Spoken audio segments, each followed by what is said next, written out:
हमारे स्टूडियो में एक जाने माने ग्लूकार पंडित धनंजय कौल है। धनंजय कौल कश्मीर के एक खूबसूरत गांव मानसबल सफापुर से बिलोंग करते हैं। शुक्रिया। सबसे पहले मैं आपसे जानना चाहती हूँ आपकी जर्नी के बारे में। जी, सबसे पहले तो मैं आवाज़ द वॉइस का शुक्रिया करता हूँ फॉर इनवाइटिंग मी। और आपने पूछा कि मेरी जर्नी का, तो मेरी पैदाइश जैसे आपने बताया मानसबल सफापुर में हुई है। एक जिसको हम यहाँ हिंदुस्तान में ज़मींदार फैमिली बोलते हैं और कश्मीर में जागीरदार फैमिली थी। तो वहाँ मेरा जन्म हुआ और मेरे जो वालिद साहब हैं उनका नाम है शांति कौल। तो उनका जो उनका स्पिरिचुअल नाम था वो शांति चैतन्य था, लेकिन popularly he was known as Shanti Kaul. और वो एक बहुत बड़ी शख्सियत थी और वो स्पिरिचुअलिटी में और फिर संगीत में और आध्यात्म में और सूफ़ी फ़लसफ़े में और हर चीज़ का जो मुझे दरस उन्हीं से मिला।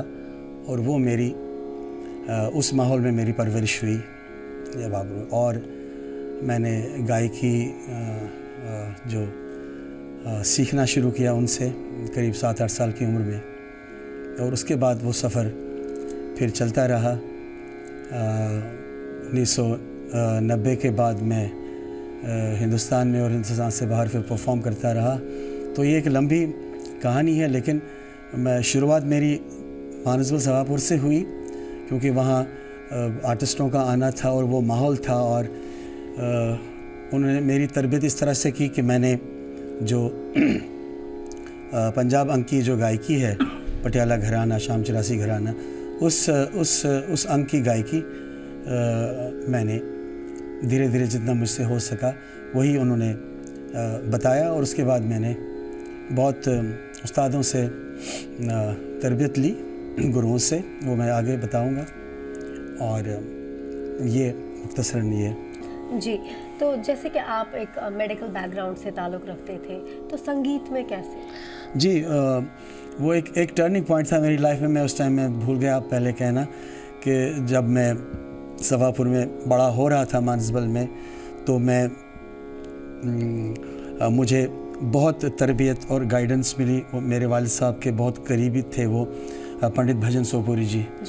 उनसे मैंने बहुत कुछ सीखा। उन्होंने मुझे बहुत मेरी रहनुमाई की। और मैं पटियाला घराने की बहुत बड़ी उस्ताद थी और आचार्य निर्मला अरुण जी मेरे फादर साहब, और उनके बचपन से मैं उनका फ़ैन था और मेरे वालिद साहब उनके रिकॉर्ड्स मुझे सुनाते थे। तो मैं चाहता था कि उनसे कुछ सीखूं। और फिर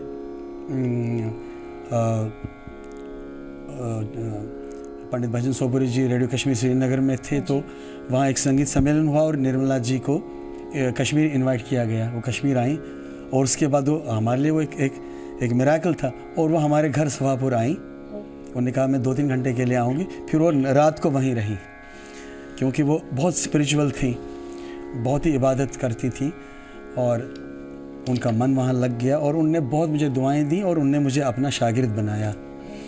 और उनका जो गाना था वो बहुत ही मतलब ऐसी तैयार गाना उनका था जो बहुत मुश्किल है ऐसी तैयारी। और मेरे एक और उस्ताद थे उन दिनों कश्मीर में जिनसे मैंने तबला सीखा। उनका नाम है उस्ताद हजमत अली खान साहब। अजराड़ा घराना है, तबले का एक मशहूर घराना है। तो उनसे मैंने तबले की तरबियत, मैंने तबले पे रियाज़ किया 2-3 साल जी। तो वो मेरे लिए टर्निंग पॉइंट था। मैं उस टाइम पढ़ता था। तो फिर मेरा मेडिकल सब्जेक्ट्स में मेरा एकदम फिज़िक्स केमिस्ट्री में मैंने मेरा मैट्रिक में मेरे फर्स्ट डिवीज़न आया था। But then apparently I lost interest in physics, chemistry, mathematics.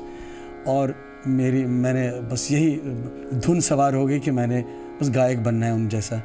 जब मैं निर्मला जी की बात कर रहा था, निर्मला अरुण जी बहुत बड़ी गायिका थी हमारे देश की। और वो लोगों की जानकारी के लिए, बहुत लोगों को पता भी होगा, वो फिल्म स्टार गोविंदा जी की माँ हैं, उनकी मदर हैं। और मैं कश्मीर के दिनों की बात करके मुझे याद आया जब मैं दिल्ली आया तो 93 में पंडित भजन सोपुरी जी ने एक गाना, एक कॉन्फ्रेंस हुई थी, वर्ल्ड कश्मीरी कॉन्फ्रेंस, तो नादिम साहब का एक गाना उन्होंने कंपोज़ किया और मैंने उसको गाया और वो पूरी दुनिया में मशहूर हुआ। मैंने वो करीब 100-150 कंसर्ट्स में गाया होगा। तो 2 लाइनें उसकी सुनाता हूँ। ये बड़ा मुश्किल था कंपोज़ करना और उन्होंने इसको बनाया और मैंने इसको गाया और तब से गा ही रहा हूँ। तो कश्मीर में भी बहुत इसको गाया। बजावन अस नगम का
ज़्यादातर संगीत के बारे में जानती नहीं है, लेकिन ये बोला गया है कि ये जो भी संगीतकार होते हैं, जो भी गलूकार होते हैं, ये एक घराने से ताल्लुक़ रखते हैं। तो आप किस घराने से ताल्लुक़ रखते हैं? जी, जैसे मैंने बताया कि मेरा जो घराना इस टाइम है वो पटियाला घराना या पंजाब अंग की गायकी उसको बोलते हैं, क्योंकि मैं ठुमरी, काफ़ी और गज़ल और जो भी गाता हूँ तो उसमें वही रंग और उसमें खासकर जो ठुमरी है, ठुमरी अंग जो है वो पंजाब अंग की जो गायकी है, तो वही मेरा घराना और वही मेरी पहचान है।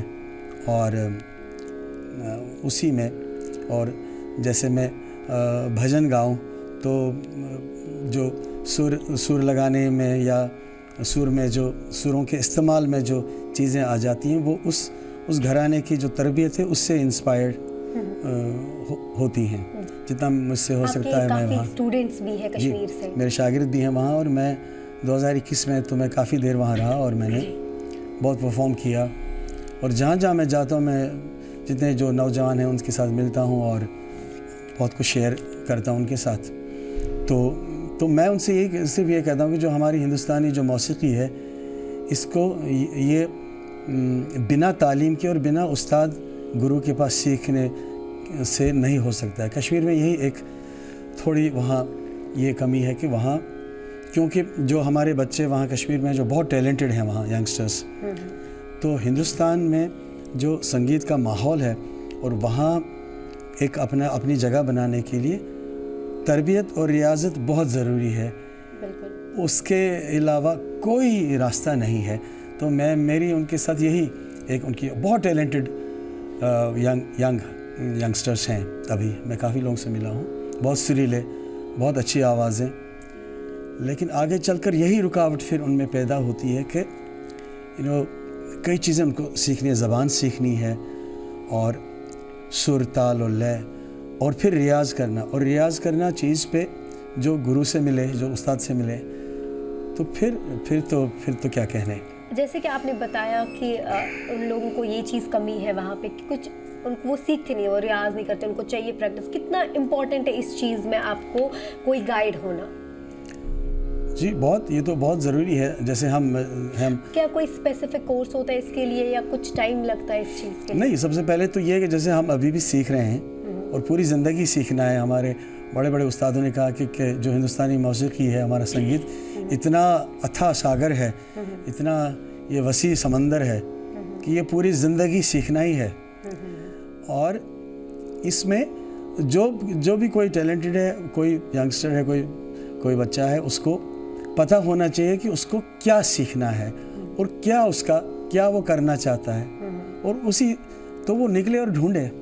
क्योंकि ये जैसे हम कहते हैं कि ये जो तालीम है, ये तालीम ऐसी है हमारी मौसीकी की, हमारे संगीत की, जो आप इंटरनेट से और इससे जूम से नहीं सीख सकते। ये जब तक ना आप उस्ताद के पास बैठेंगे और आमने सामने, यही राज है इसमें। ये किताबों से नहीं सीख सकता इंसान, और ये बहुत बड़ा राज है हमारी। मुझे लगता है कि हमारी तहजीब, हमारी जो सभ्यता है, हमारे भारत की जो एक संस्कृति है, उसका एक बहुत ही खूबसूरत एक पहलू है कि यहाँ पे जो तालीम है, वो तालीम गुरु से, उस्ताद से ही मिल सकती है। बिल्कुल जी। तो कश्मीर के हवाले से मैं बात करती हूँ। पिछले 4 सालों में जो कश्मीर में बदलाव आया है, आप उसको कैसे देखते हैं? क्या आपको लगता है? जी, पिछले 4 साल में जो चेंजेस आई, बहुत वहाँ पे ऐसा लगता है कि आपके कश्मीर खुल गया पूरी दुनिया के सामने, और बहुत पॉजिटिविटी है चारों तरफ से। लोग बहुत एंथुसियाज्म के साथ हर चीज़ में पार्टिसिपेट कर रहे हैं। स्पोर्ट्स है, सोशल लाइफ है, और कल्चरल एक्टिविटीज़ हैं, और तालीम है।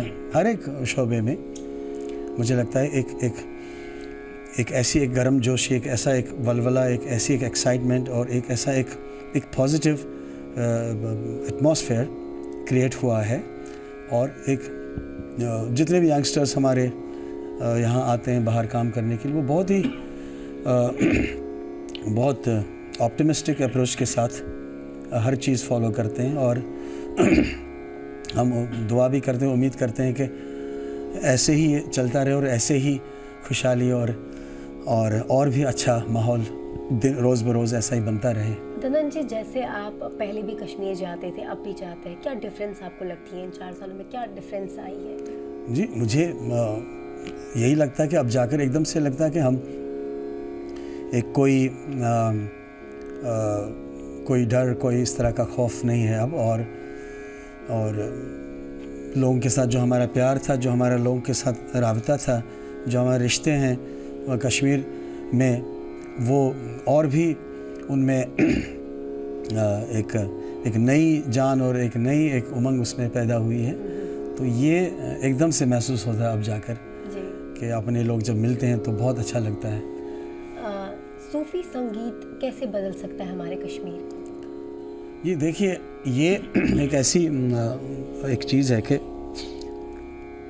अगर देखा जाए जो हमारी सूफ़ी विरासत है कश्मीर में, जो हमारे पास संतों की वाणी है, सूफ़ी संतों का और दरवेशों की जो तालीम हमारे पास है, उनके कलाम और उनके जो कुछ उन्होंने कहा उस रूप में, तो पूरी दुनिया हमारे पास आ सकती है। और अगर मैंने खुद भी बहुत कोशिश की, लेकिन इसके लिए सरकार को बहुत कुछ करना है कि जो हमारे सूफ़ी दरवेशों ने जो संदेश दिया है उसको नौजवानों तक पहुंचाया जाए, जो अभी, और हमारे सूफ़ी लिटरेचर को ट्रांसलेट किया जाए इंग्लिश में, तो बहुत ज़मीन और आसमान का फ़र्क हो सकता है। और कश्मीर में, यानी हमारे तो रग रग में वो जो वहाँ की मोहब्बत है और जो वहाँ का फ़लसफ़ा है, देखा जाए कि आप देखिए दुनिया में जी।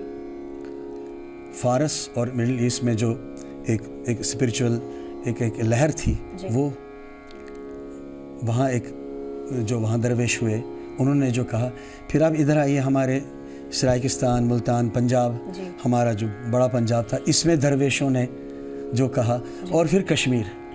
तो ये 3 ही ऐसे जगह हैं पूरी दुनिया में जहाँ ये इस तरह का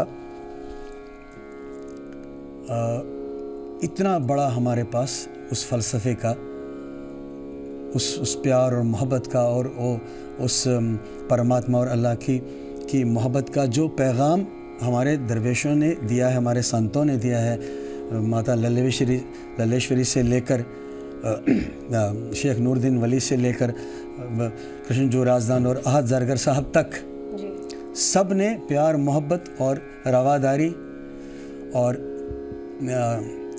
इसी का दर्स दिया है। तो ये अगर हमारे नौजवानों तक ये बात पहुँचे जी तो बहुत ही अच्छा होगा। जी। तो जैसे कि आपका हाल ही में एक जो सॉन्ग है वो ट्रांसलेट भी हो गया है इंटरनेशनल लेवल पे, तो आप उसकी 2-3 लाइंस यहाँ पे हमारे ऑडियंस को सुनाइए। ज़रूर।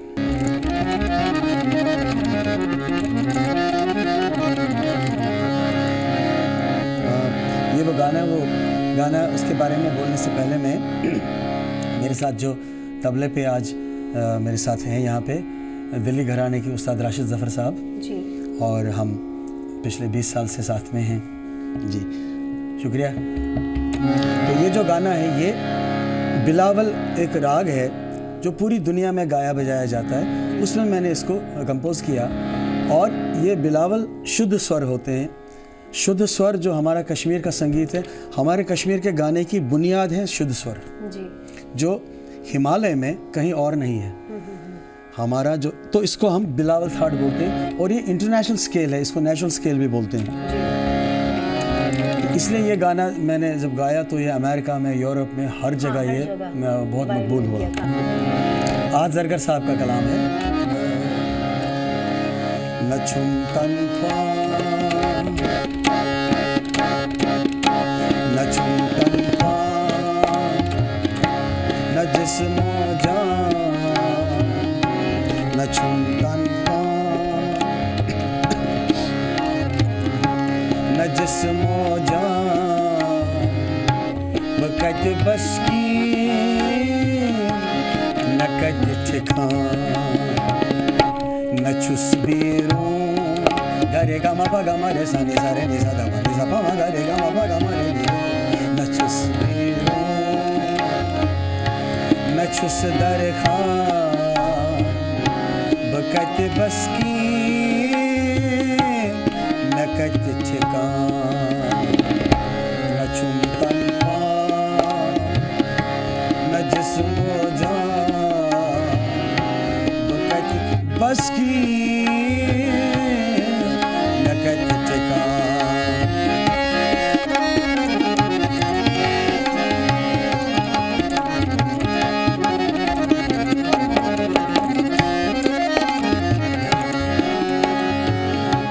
न छुस बाहोश न छुस बेहोश न छुस कुल जुल न छुस बागोश न छुस बाहोश न छुस बेहोश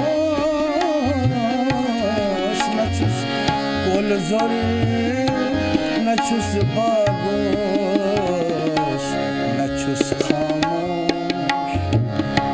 न छम ज़बान न छुस खामोश न छम ज़बान बकत बस की नकद ठिकान। सा नि रे सा नि सा धा पा मा गा मा पा गा मा रे सा नि सा रे नि सा धा पा नि सा न छम तन न जिस्म जान बकत बस की नकद ठिकान नकद ठिकान नकद ठिकान।